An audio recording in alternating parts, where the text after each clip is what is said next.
pharmacoéconomie, mais plus particulièrement donc, du prix des médicaments et du prix du médicament remboursable. Alors j'aurais tout d'abord une première question. Est-ce que lorsque vous allez à la pharmacie, vous connaissez le prix de vos médicaments? Est-ce que vous êtes capable de me donner le prix de vos médicaments? Vous regardez derrière l'ordonnance combien ça vous a coûté? Alors je vois non. Alors ils ont enlevé les étiquettes certes, mais quand vous allez à la pharmacie et que vous avez une ordonnance, c'est imprimé derrière. Oui, tout à fait. Tout à fait. Donc c'est vrai que certaines personnes ont l'air de dire que oui, elles connaissent le prix de leurs médicaments. Il faut bien se rendre compte que finalement, la santé en France, la santé, ça n'a pas de prix. Le problème, c'est que c'est un coût pour la collectivité. Et comme c'est un coût pour la collectivité, eh bien, on est bien obligé de régler les dépenses. Et à l'heure actuelle, ce qu'on a, c'est qu'on a des médicaments qui sont de plus en plus innovants. Alors, bon, je pense que vous connaissez tous Sovaldi. Oui. Médicament qui est utilisé dans l'hépatite C, qui a quand même pas mal marqué les années, on va dire 2014, 2015, et puis on en parle encore. Donc c'est un médicament innovant. Il y a d'autres médicaments qui sont aussi particulièrement innovants. Et le problème de ces médicaments innovants, c'est qu'ils touchent, alors au départ, ils touchaient plus une population restreinte. Maintenant, ils touchent une population qui est finalement de plus en plus large, et ça va avoir un impact budgétaire vraiment pour la collectivité. Donc la grande problématique, je dirais, à l'heure actuelle pour les politiques de santé, c'est de se dire, mais comment va-t-on financer ces nouveaux médicaments? Et surtout, comment va-t-on les rendre accessibles aux patients? Parce qu'il faut que tous les patients aient la possibilité d'accéder à ces nouveaux médicaments. Donc je dirais que ça, c'est une question que se pose, c'est une problématique que se posent tous les pays.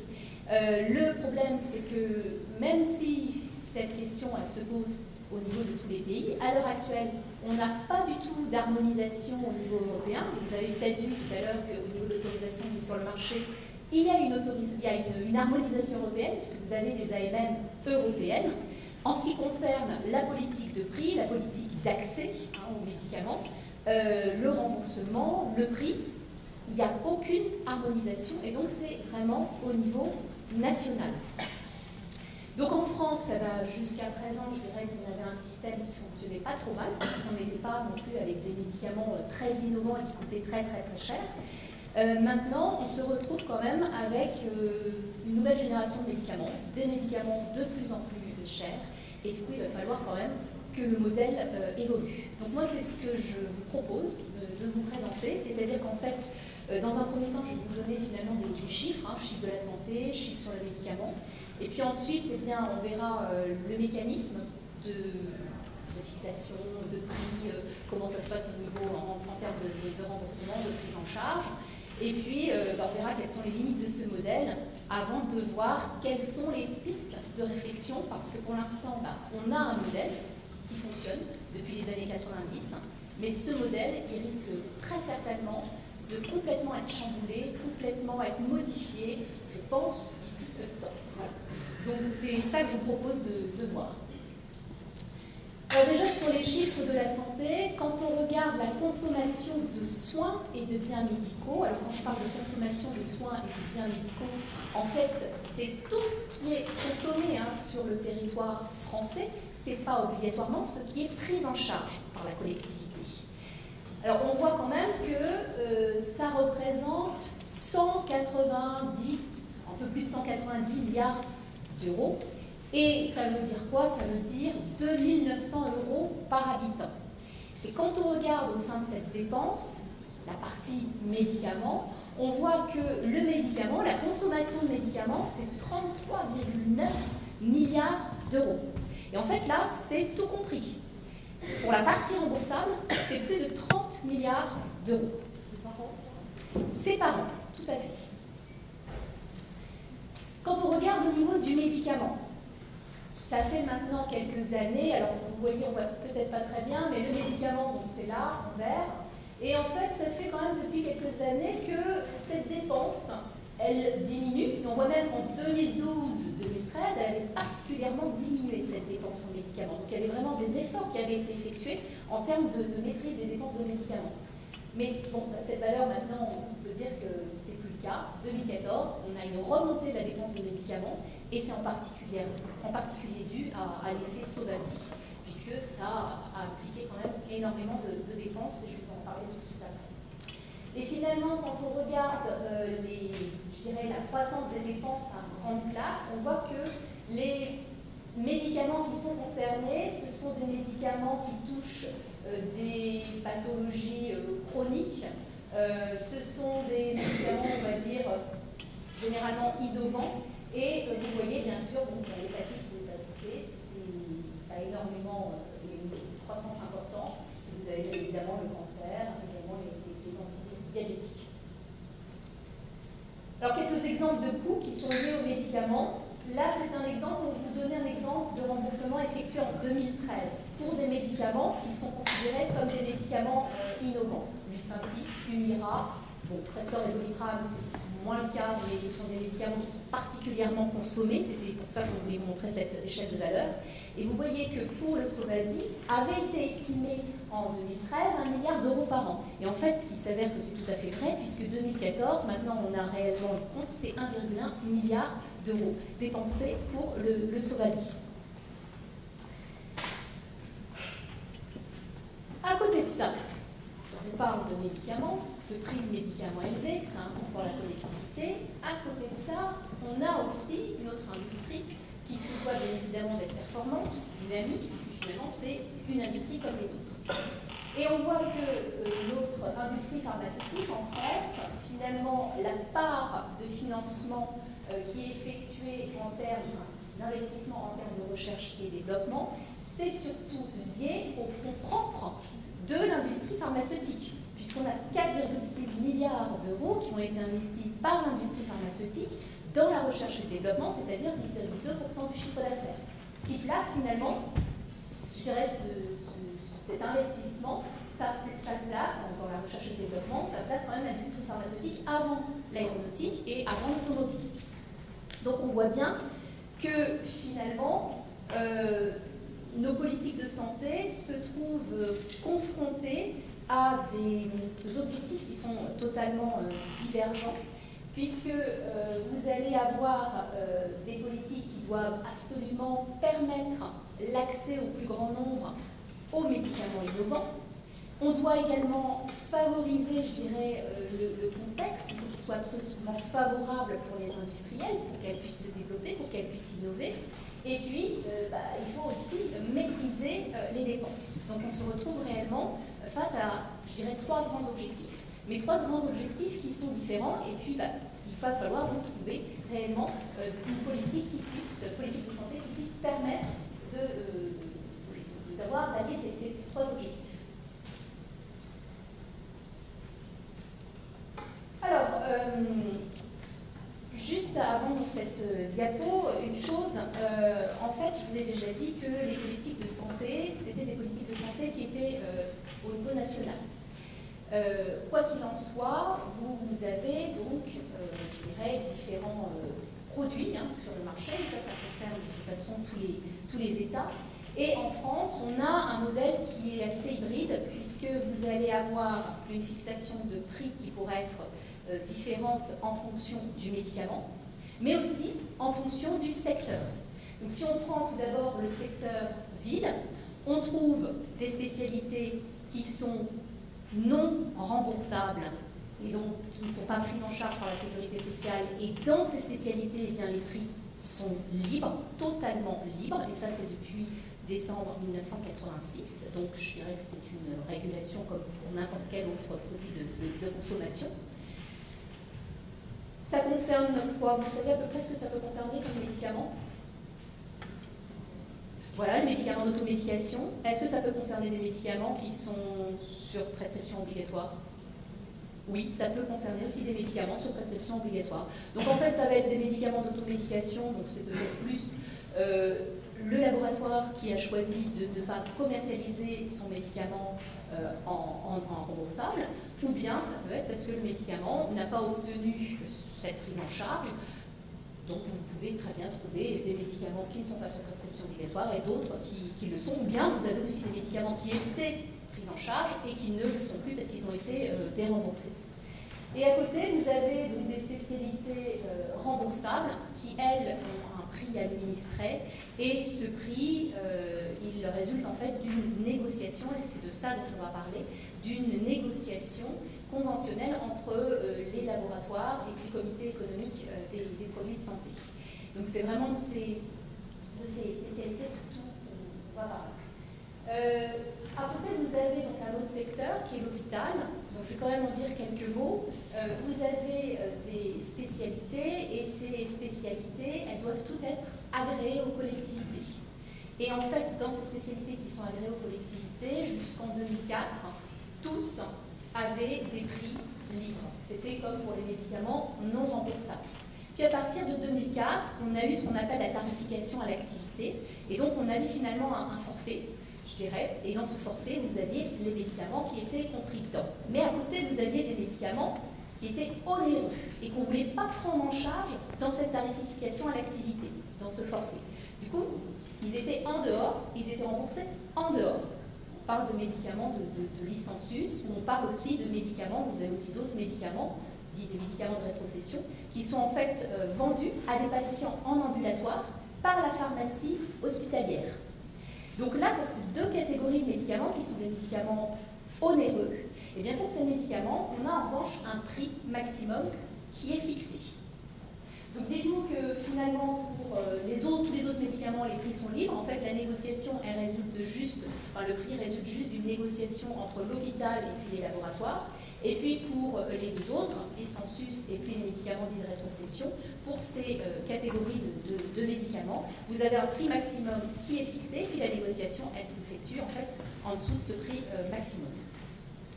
Donc voilà pour le marché du médicament, et nous, ce qui va plus particulièrement nous intéresser, c'est la spécialité remboursable de vie. Alors, je vous ai dit que donc chaque nation était libre d'avoir sa politique de santé. Quoi qu'il en soit, les autorités communautaires demandent aux États membres d'énoncer les critères sur lesquels elles vont fonder leurs décisions de fixation de prix, de remboursement. Donc il y a une directive, il y a la directive transparence, et cette directive transparence demande à ce qu'il y ait une liste de produits remboursables qui soient donc publiés. Et donc la France, bien évidemment, a cette liste, puisqu'on va avoir les médicaments qui seront pris en charge par la sécurité sociale, qui seront sur une liste. On parle de liste de spécialités remboursables. Alors quel est le principe ? Eh bien, le grand principe, c'est le suivant, c'est-à-dire que pour être remboursable, votre spécialité pharmaceutique, il faut qu'elle soit inscrite sur une liste. On parle de liste des spécialités remboursables. Ça, c'est le premier point. Bien évidemment, après, par la suite, il faudra aussi une prescription, sinon il n'y aura pas de remboursement. Je dirais que le premier point, c'est donc que ce produit soit inscrit sur la liste des spécialités remboursables. Cette inscription, elle va être faite par arrêté ministériel et elle sera valable 5 ans. Et elle pourra être renouvelée. Il va y avoir un examen qui va être effectué par une commission, c'est la commission de transparence. Alors, je ne sais pas si on vous en a déjà parlé. Cette commission de transparence, c'est une commission en fait où vous avez des scientifiques, où vous avez aussi des représentants du ministère, où vous avez aussi, depuis, je dirais, peu maintenant, un représentant d'associations de patients. Donc, c'est une commission, et cette commission, elle va rendre plusieurs avis, et notamment, elle va rendre un avis non seulement sur la prise en charge par la sécurité sociale du médicament, et elle va évaluer ce qu'on appelle le service médical rendu. Elle va voir réellement quel est l'intérêt de ce produit pour la collectivité. Est-ce que oui ou non, on le prend en charge ou pas? Et elle va aussi apprécier un autre indicateur qu'on appelle l'ASMR, l'amélioration du service médical rendu. Et donc là, en fait, elle va regarder si ce nouveau produit a une valeur ajoutée par rapport aux produits qui sont déjà sur le marché. Donc il y a vraiment une comparaison.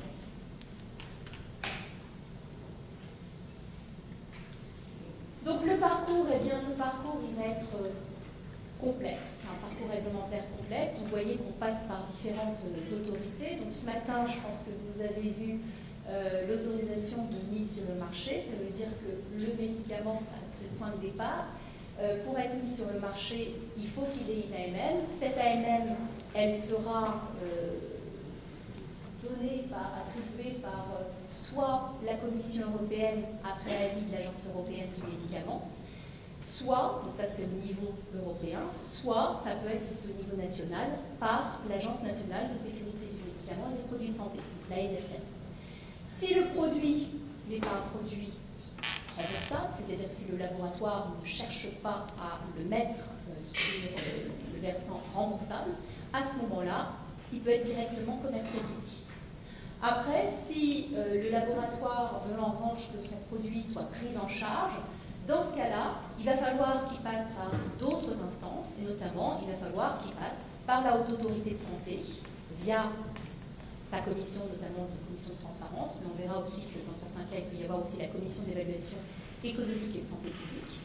Et puis, il va y avoir d'autres instances, le comité économique des produits de santé et l'UNCAM, qui vont aussi intervenir. Alors, comment ça se passe? Une fois que son produit, donc le produit a eu l'AMM, il va y avoir un dossier qui va être déposé à la Haute Autorité de Santé, également au CEPS, à l'UNCAM, mais en fait, la Haute Autorité de Santé, via sa commission de transparence, va évaluer, je vous l'ai dit, deux indicateurs qui sont importants pour la suite, le service médical rendu et l'amélioration du service médical rendu.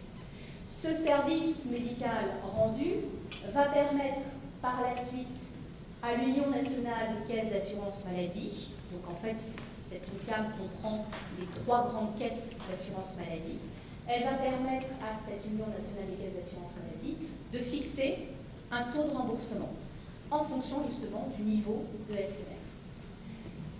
Elle va rendre un autre avis, l'ASMR, et cet ASMR, lui, il va servir au comité économique des produits de santé. Donc dans ce CEPS, on a en fait les payeurs. Donc dans les payeurs, vous allez avoir notamment, bien évidemment, les organismes, les assurances maladie, mais vous allez aussi avoir les organismes complémentaires. Et cet ASMR va être pris en compte par le CEPS, mais ce n'est pas le seul élément qui va être pris en compte, mais c'est un des éléments qui va être pris en compte pour négocier le prix avec le laboratoire. Et puis, en octobre 2013, est venu un autre avis, qui est l'avis d'efficience. C'est-à-dire qu'à partir d'octobre 2013, on s'est dit, bon, on a le SMR, on a l'ASMR, c'est une évaluation scientifique qui est faite par la commission de transparence.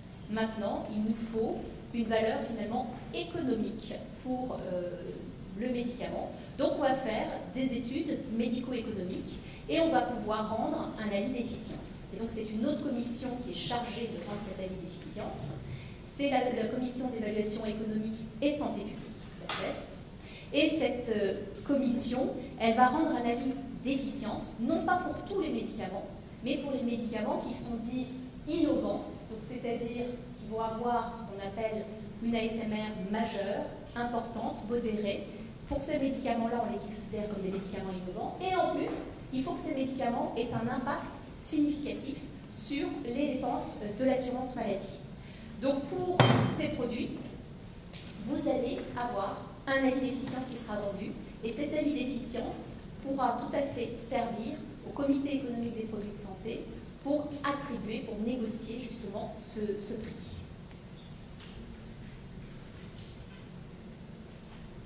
Alors, quand je vous parlais justement de SMR et de l'ASMR, rentrons peut-être un peu plus dans le détail de ces indicateurs, puisqu'on en reparlera par la suite, ça fait aussi partie des limites du modèle. Le SMR, service médical rendu, en fait, il va répondre à la question suivante, est-ce que le médicament, et je vous l'ai déjà dit, est-ce qu'il a un intérêt clinique pour être pris en charge par la collectivité? Donc, pour répondre à cette question, la commission de transparence va se baser sur différents éléments, notamment, elle va regarder le rapport efficacité-effet indésirable du médicament, elle va regarder quelle est la gravité de la maladie qui est traitée par ce médicament.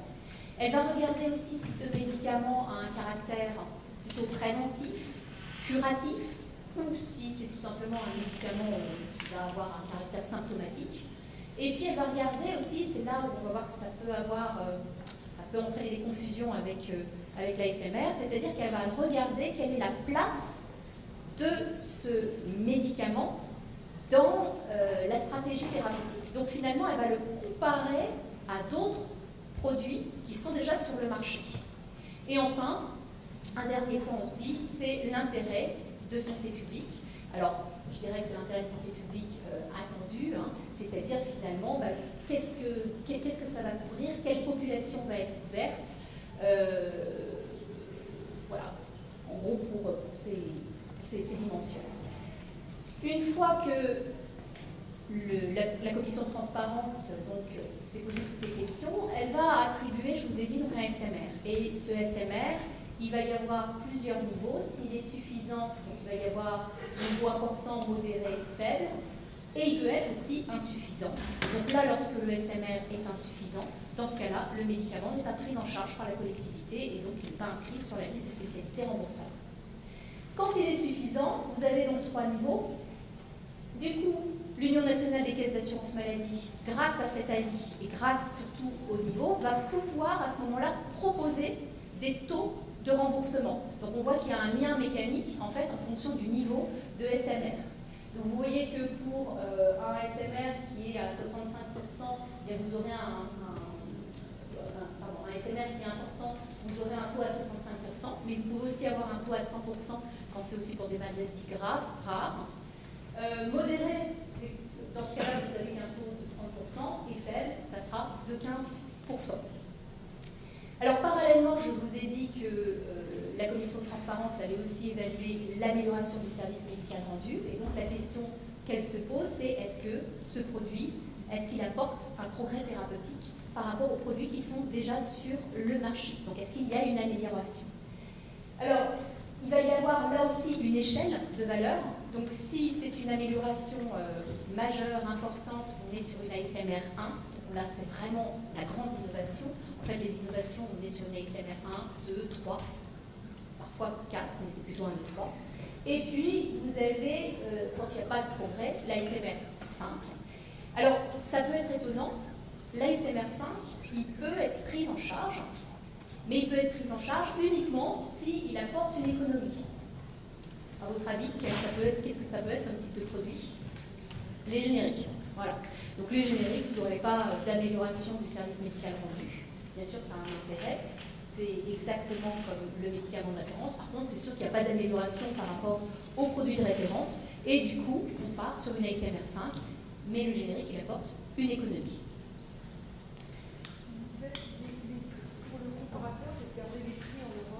Tout à fait, on va en parler juste après au niveau du prix. Là, je suis vraiment sur la commission de transparence sur l'évaluation.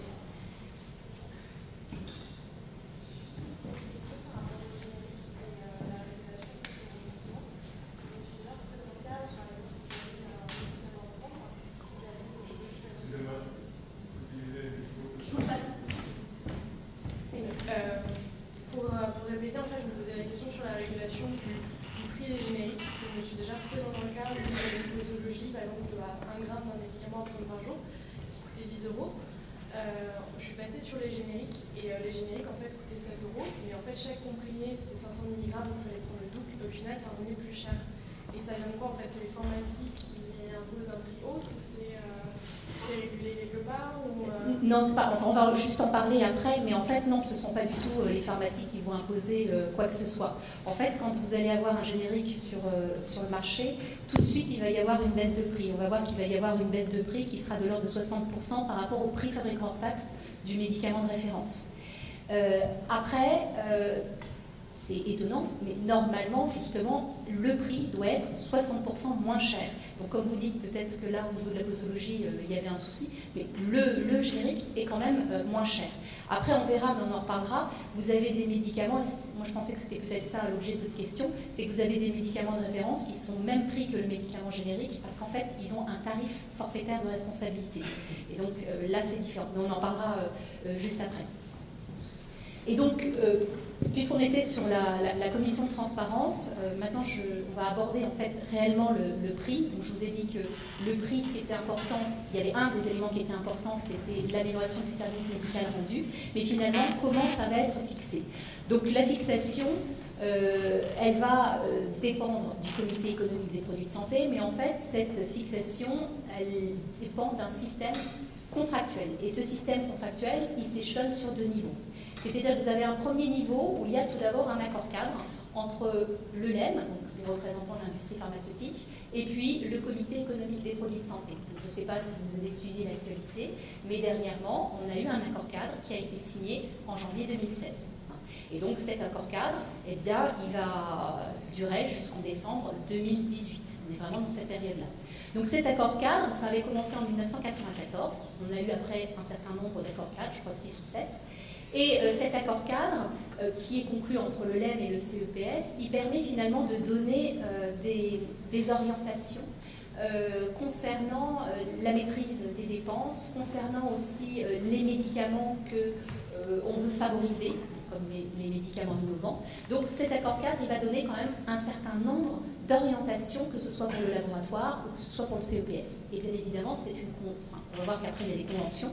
Donc c'est le deuxième niveau où vous avez des conventions qui vont être négociées entre chaque laboratoire et le CEPS. Ce sont des conventions sur une période de 4 ans. Et donc là, bien évidemment, eh bien, vous avez des contreparties du CEPS, mais aussi du laboratoire, et on va pouvoir en parler par la suite.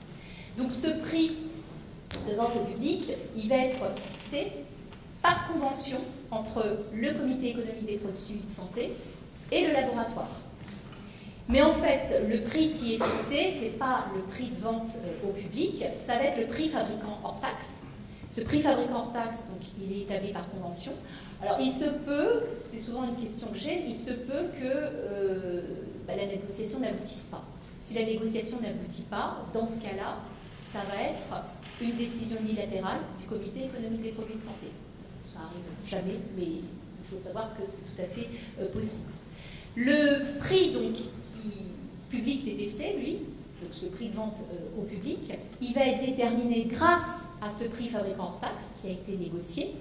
On va lui ajouter des marges de distribution, c'est-à-dire qu'on va lui ajouter la marge du grossiste-répartiteur, la marge du pharmacien, et on lui ajoute aussi la TVA. Et ces marges, elles sont aussi fixées par arrêté ministériel. Donc le pharmacien, il ne va pas pouvoir dire je veux telle marge. Pour ces médicaments qui sont remboursés, c'est pas possible. C'est fixé par arrêté ministériel. Et donc on a à ce moment-là le prix public TTC. Et donc comme je vous l'ai dit, vont être pris en compte non seulement l'amélioration du service médical rendu, mais lors de la négociation, on va prendre aussi en compte le prix des comparateurs. Donc on va voir quel est le prix des autres médicaments dans la même pathologie et quel est leur prix pour essayer, soit on va voir en fonction de la SMR, soit de s'aligner, être au-dessus. On va aussi voir quel est le volume des ventes qui est attendu, parce que finalement le CEPS il va négocier avec le laboratoire tel prix, mais ça va être en fonction de tel volume de vente. Donc on va voir que par la suite, bien évidemment, si les volumes de vente sont largement dessus, à ce moment-là, il y aura des reversements à l'assurance maladie. Les conditions d'utilisation du produit, c'est pareil, on a des indications, il faut favoriser le bon usage. Après, on sait très bien que ces conditions, ce sont les conditions d'utilisation lors des essais cliniques, mais après, dans la vie réelle, il se peut que ces produits soient utilisés autrement. Donc c'est important aussi de bien établir ces conditions. Et puis, le cas échéant, je vous ai dit, pour les médicaments innovants, c'est-à-dire ASMR 1, 2, 3, et qui entraînent des dépenses significatives pour l'assurance maladie, il y aura en plus l'avis d'efficience qui sera pris en compte. Donc il y aura des études médico-économiques, c'est-à-dire qui se basent sur le rapport coût-efficacité, pour voir si, oui ou non, c'est un produit qui est efficient ou pas. Alors depuis l'accord cadre 2016, il y a une nouveauté, c'est que le prix devra tenir compte des investissements de recherche et développement pour les productions dans l'Union européenne. Donc, je ne sais pas comment ça va fonctionner, mais pour l'instant, on sert de toute façon dans l'accord cadre. Alors pour ce qui est des médicaments particulièrement innovants, il y a une mesure qui avait été mise en place pour aller plus vite, qu'on appelle la mesure de dépôt de prix. Et donc cette mesure, elle avait été mise en place lors de l'accord 4 2003-2006. Et pour ces médicaments-là, ça leur permet, donc c'est 1, 2, 3, ASMR 1, 2, 3, ça peut être aussi des ASMR 4 si le coût journalier est inférieur au comparateur. Et pour ces produits-là, on va à ce moment-là, ça va aller plus vite parce qu'en fait le laboratoire va pouvoir déposer directement son prix. Il va déposer un prix qui est conforme, je dirais, au prix qu'on retrouve sur les autres pays européens. Alors on prend comme pays européens, il y a quatre autres comparateurs. On prend l'Italie, on prend le Royaume-Uni, on prend l'Allemagne et on prend l'Espagne. On regarde ces pays et en fonction du prix de ces pays, on va afficher à peu près un prix comparable. Et ce prix, il va être déposé et le comité économique des produits de santé n'aura finalement que 15 jours pour dire s'il est contre, pour s'opposer, je veux dire, à ce prix. Et une fois donc qu'il est déposé, qu'il est accepté, ce prix va être stable pendant 5 ans et on a une procédure qui va plus vite que dans le cadre, je dirais, général. Dans le cadre général, normalement, c'est 90 jours. Là, on est plutôt sur 75 jours. Alors, il y a quand même des contreparties pour ces médicaments dits innovants, puisqu'il va y avoir obligatoirement des engagements donc, sur les volumes. Bien évidemment, si on dépasse les volumes de vente, à ce moment-là, il y aura un reversement du surcoût à l'assurance maladie. Et puis, il y a aussi la nécessité d'effectuer des études en vie réelle, parce que le prix il a été fixé, on a accepté ce prix grâce finalement à des études qui sont faites pendant les essais cliniques. Le problème c'est que c'est généralement pas transposable à la vie réelle, donc on demande des études en vie réelle pour voir si oui ou non les effets sont réellement les effets qu'on attendait. Alors un tableau avec justement différents prix pour voir si ces prix sont homogènes au niveau européen, et on peut voir, quand on prend un indice de prix 100 au niveau de la France, on voit finalement que les prix sont tout à fait comparables. Alors c'est vrai que la France reste quand même relativement moins chère. C'est une étude qui avait été faite en 2008 par le LEM et qui a été réactualisée par IMS Santé en 2012. Donc on voit que pour ce qui est des produits très innovants, on a à peu près les mêmes critères de prix. Il y a juste au Royaume-Uni où en fait le prix est moins cher. Et puis pour les ASMR 4, c'est à peu près comparable. ASMR 5, l'Allemagne paye plus que les autres pays. Alors je vous avais dit donc, qu'il y avait une régulation conventionnelle, c'est-à-dire qu'il y a une fixation du prix de façon conventionnelle, mais par ailleurs, eh bien, le comité économique des produits de santé, qui va donc prendre ces conventions avec les laboratoires, eh bien, on va voir qu'il y a des engagements des différents partis. Donc, qu'est-ce que peut comporter finalement cette convention ? Outre la fixation du prix, c'est-à-dire que le comité économique des produits de santé, certes, il a négocié le prix, ce prix, certes, mais il va y avoir, on a vu, à côté des contreparties. Donc il y a la possibilité d'avoir des clauses volume avec remise au-delà d'un certain seuil, ou des baisses tarifaires au-delà d'un certain volume de vente. Ça veut dire quoi? Alors je dirais que ça, ce sont des clauses classiques, c'est-à-dire qu'on s'est engagé sur tel prix, si jamais, et sur tel volume, si jamais le volume de vente est dépassé, à ce moment-là, il va y avoir des remises, c'est-à-dire un reversement du surcoût à l'assurance maladie. Il peut y avoir aussi des baisses tarifaires, c'est-à-dire qu'en fait, on va baisser le prix du médicament, parce que justement, ça a été dépassé. Puis à côté, vous avez d'autres clauses qui sont un peu moins classiques, mais qu'on retrouve aussi dans l'accord cadre. C'est les contrats de performance. Et en fait, je dirais qu'il y a deux grands types. Vous avez des contrats où on va fixer de façon conditionnelle le prix, parce que pour certains médicaments, eh bien, on a encore des doutes. Ce sont des médicaments qui vont être très coûteux. Donc, on va fixer un prix à ces médicaments-là, mais il va falloir, c'est comme dans la mesure de dépôt de prix, il va falloir à ce moment-là qu'il y ait des études en vie réelle. Et si les résultats ne sont pas les résultats attendus, à ce moment-là, il y a une baisse de prix. Après, vous pouvez avoir d'autres contrats où on va en fait donner des indicateurs de performance. Et si ces indicateurs de performance ne sont pas atteints dans la vie réelle, eh bien on peut même aller sur un système de satisfait, remboursé. Je ne suis pas satisfait, je suis remboursé par le laboratoire. Alors ça, voilà, c'est dedans, mais pour l'instant, finalement, ce qui a été utilisé, c'est surtout les clauses conditionnelles de prix. On est beaucoup plus sur, on baisse à ce moment-là le prix. Mais d'ici peu, on va aller sur des contrats de performance.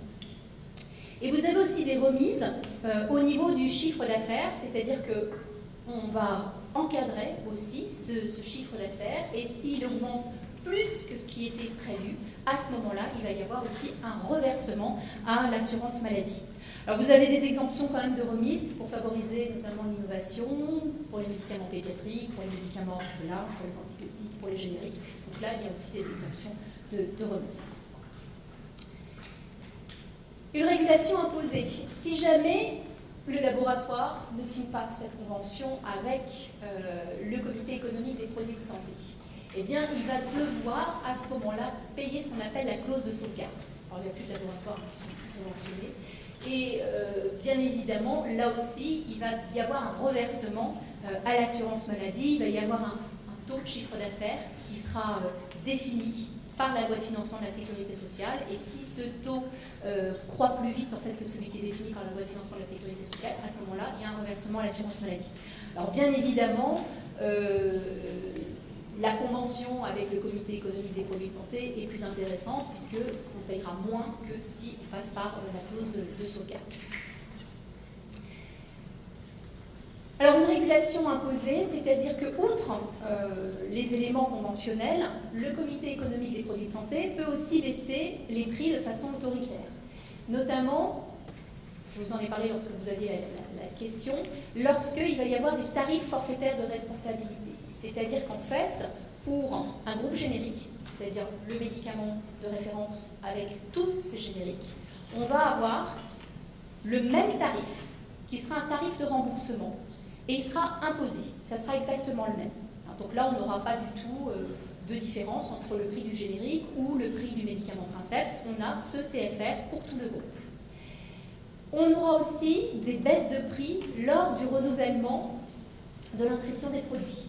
Et puis, on a des baisses de prix au moment de l'arrivée des génériques sur le marché. Et ces baisses de prix ne concernent pas que le générique, elles vont aussi concerner le médicament Princeps. Puisque si on part sur un médicament qui a 10 € prix fabricant hors taxe, eh bien quand il y a les génériques qui arrivent sur le marché, il va y avoir une baisse de 20% pour ces médicaments Princeps, et le générique, lui, il est 60% moins cher par rapport au prix fabricant hors taxe. Et 18 mois après, rebelote, à ce moment-là, on diminue encore le prix de ces médicaments. Donc on voit que ce système, c'est un système qui est assez complexe, où finalement on a différents indicateurs, où on a une convention qui est mise en place avec des contreparties pour les différents acteurs, mais ce modèle qui fonctionnait bien jusqu'à présent, eh bien, il connaît quand même des limites. Alors première limite, je dirais que ces limites, elles ont été mises en avant aussi bien par le rapport de l'IGAS en 2011 que le dernier rapport de Mme Polton qui était en décembre 2015. Eh bien, au niveau de ces limites, on se pose déjà la question relative aux critères, aux indicateurs. Le SMR et l'ASMR. Normalement, ce SMR, puisqu'on est là pour voir quel est l'intérêt du produit, c'est normalement un principe qui est absolu. On a différents éléments pour pouvoir le définir. Le problème, et c'est ce qu'on a vu, c'est que dans ces éléments, il y a aussi une notion importante par rapport à la place dans la stratégie thérapeutique. C'est-à-dire qu'on va effectuer une comparaison par rapport aux produits qui sont déjà sur le marché. Or, c'est ce qu'on fait pour trouver la SMR. Donc on voit bien qu'il y a une confusion entre SMR, ASMR, et cette confusion, eh bien, elle existe aussi bien pour les institutionnels que pour les prescripteurs. Donc là, on trouve que ce SMR et cet ASMR, il va falloir revoir ces deux indicateurs. Par ailleurs, quand on regarde le système, on se rend compte, là on est sur la prise en charge, eh bien on se rend compte que 90% des médicaments qui demandent à être pris en charge par la collectivité sont pris en charge. Et parmi ces médicaments qui sont pris en charge, on voit que finalement, on a pour tous ces médicaments un SMR important. 80% ont un SMR qui est important. Ça veut quand même dire qu'on va avoir des taux de remboursement qui seront de 65%. Quand on regarde en parallèle, sur ces 5 dernières années, les ASMR, on voit que finalement 86% des ASMR sont attribués au niveau 5 et qu'on a finalement peu d'innovation. Enfin, jusqu'à présent, on avait peu d'innovation, puisqu'on est plus sur les ASMR 1, 2 et 3 pour les innovations. Quoique, on voit bien que 2013-2014, on arrive vers des innovations et des innovations coûteuses. Alors la part des génériques, ce sera ASMR 5. On est dans les ASMR 5. Ah oui, énormément de génériques, tout à fait. Donc c'est pour ça... Ah non, vous ne pouvez pas évaluer l'innovation là-dessus. Ça ne va pas être possible. La seule chose que vous pouvez voir, c'est les ASMR 1, 2, 3. C'est ça qui vous permet de voir si oui ou non vous avez des innovations. Après, c'est sûr que les ASMR 5, la part des génériques, elle est énorme. Parce qu'on a énormément de génériques à l'heure actuelle. Donc c'est certain que oui, ça fausse un peu les résultats. Autre limite du modèle qui est mise en avant, ce sont les délais de procédure. Normalement, enfin théoriquement, on devrait avoir des délais de 180 jours. C'est-à-dire qu'une fois que le médicament a obtenu son autorisation de mise sur le marché, il doit passer par l'HAS, par le CEPS, et normalement c'est 90 jours pour l'HAS et 90 jours pour le CEPS. En fait, on n'est pas sur ces 180 jours. Le LEM lui parle de 300 jours. Il y a une comparaison d'une étude aussi qui a été faite par l'HAS. On est à peu près, je dirais que c'est semblable, puisque c'est sur 280 jours. Donc de toute façon, on déborde largement les 180 jours. Alors pour les médicaments, par contre, qui auraient vraiment un intérêt, on a vu qu'ils seraient très, très innovants. Donc il y a d'autres possibilités, c'est de les mettre quand même plus rapidement sur le marché. Je ne sais pas si vous avez entendu parler des autorisations temporaires d'utilisation, il y a cette possibilité-là. Et puis, pour certains médicaments aussi, de diminuer la durée d'évaluation de 90 jours à 75 jours pour la fixation du prix. Un point aussi, c'est les études en vie réelle. En fait, il y a des études en vie réelle qui sont prévues. Le problème, c'est que finalement, on en a quand même peu en réalité, et quand on a les résultats assez tardivement. Donc on sait très bien qu'il faut conforter ces études en vie réelle, et pour l'instant, leur place est quand même insuffisante. Et puis au niveau des évaluations médico-économiques, on a vu que ça date que depuis octobre 2013. On fait des études médico-économiques, il y a un avis d'efficience, et le souci, c'est qu'en fait, il manque encore des compétences en termes d'évaluation médico-économique. Donc ces études médico-économiques, parfois, elles sont assez imprécises pour le comité économique des produits de santé, qui ne sait pas finalement sur quelle valeur il doit se placer pour donner tel ou tel, pour rejeter tel ou tel prix. Donc ces études, elles ont besoin d'être un peu plus affinées, et surtout il y a besoin de compétences pour pouvoir réellement bien utiliser les évaluations médico-économiques. Et puis, souvent les évaluations médico-économiques, elles sont effectuées avec les résultats des essais cliniques, et ensuite on modélise, et ça c'est vrai que c'est un véritable problème parce qu'on a obligatoirement des incertitudes. Alors quelques pistes de réflexion. Donc il y a eu plusieurs pistes de réflexion, hein, donc c'est pas du tout exhaustif. Le couple SMR-ASMR qui doit évoluer. Alors il y a eu trois hypothèses qui ont été faites. La première hypothèse, c'était qu'on reste sur les deux indicateurs et on va essayer de clarifier ces deux indicateurs, qu'ils aient des critères plus cohérents. Mais on reste sur ces deux indicateurs. Une autre hypothèse, c'était on n'a plus qu'un seul indicateur et on n'a plus qu'un seul taux de remboursement. En gros, c'est je rembourse ou je ne rembourse pas. Et puis enfin, la troisième hypothèse, c'est qu'on va avoir un seul indicateur. Par contre, on continuera d'avoir des taux différenciés. La volonté politique à l'heure actuelle, c'est réellement concilier les évaluations médico-économiques. Et donc là, l'importance à l'heure actuelle, ça serait d'avoir des valeurs seuil pour que les décideurs puissent savoir si oui ou non ils rejettent ou pas. Parce qu'on fait une étude médico-économique, mais en Angleterre, avec le NICE, ils ont des valeurs seuil, et ça, si oui ou non ils rejettent ou pas. Nous, on n'a pas nécessairement des valeurs seuil, on n'est pas obligé de les suivre, et donc c'est important d'avoir ces valeurs seuil. Et puis aussi dans les évaluations médico-économiques, certes c'est intéressant, mais il faudrait peut-être prendre aussi en compte l'impact budgétaire. Parce que le médicament, tout dépend s'il est utilisé pour une population restreinte, s'il est utilisé sur une population plus importante. Donc en plus de ces études, il faut prendre aussi en compte l'impact budgétaire.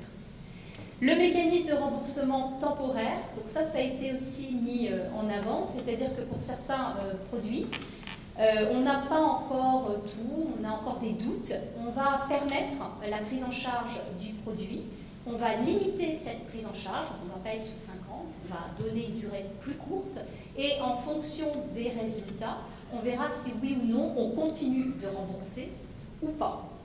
Et puis enfin, vous avez aussi la possibilité d'avoir un remboursement qui serait limité à une sous-population. Alors pourquoi? Parce que, c'est vrai que je ne vous l'ai pas dit, le SMR, il est donné indication par indication. Et parfois, vous pouvez vous trouver avec des produits donc, qui vont avoir des SMR différents. Vous pouvez avoir un produit qui a un SMR important, par exemple, pour telle indication. Et puis par contre, il y aura un SMR, je ne sais pas, insuffisant pour une autre indication. Et en fait, dans la pratique, le produit, il va être remboursé son taux va être basé sur le SMR qui est le plus important. Donc, on peut très bien se retrouver avec un produit finalement qui va toucher une petite population, qui est vraiment important parce qu'il n'y a pas d'autres alternatives thérapeutiques, qui sera remboursé pour cette petite population, mais pour toute la population en général, même pour l'autre indication. Donc, pour faire des économies, il serait peut-être intéressant finalement de ne prendre en compte que cette indication et donc de ne rembourser finalement ce produit que pour cette indication. Et puis enfin, le dernier point, bien sûr, c'est les contrats de performance. Même si les contrats de performance, pour l'instant, ça ne fonctionne pas vraiment, on est beaucoup plus sur des contrats plutôt de prix-volume. C'est important de partir sur ces contrats de performance puisque ça va permettre de réduire l'incertitude.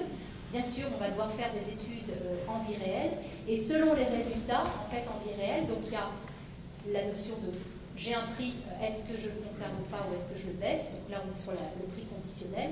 Ou bien la possibilité, comme je vous l'ai dit, d'avoir des indicateurs de performance et si ces indicateurs de performance ne sont pas suivis, à ce moment-là, il va y avoir un remboursement de la part du laboratoire, parce qu'en fait, on n'a pas eu du tout les effets escomptés. Il y a eu un traitement, le traitement n'a pas fonctionné, le laboratoire, à ce moment-là, va rembourser. Et autre possibilité, ça peut être la poursuite du traitement, qui peut être conditionnée donc, par des objectifs de court terme. Donc, un peu comme ce qu'on a vu auparavant, c'est-à-dire qu'il y a un traitement qui va être donné, et on va voir si on continue ou pas ce traitement en fonction des résultats qui ont été obtenus en vie réelle.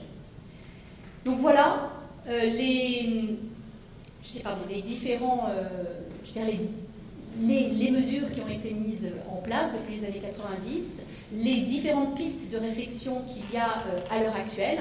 Donc vous voyez bien qu'en fait on est totalement dans un chantier puisque en ce moment on est sur l'ancien modèle, on a différents rapports, des pistes de réflexion, mais pour l'instant on n'a rien de plus, à part l'accord cadre qui a été signé en 2016, mais qui est plutôt dans la continuité des autres accords cadres. Pour le moment, on n'y a pas encore réellement d'évolution. Donc ça ne saurait tarder. Je vous remercie.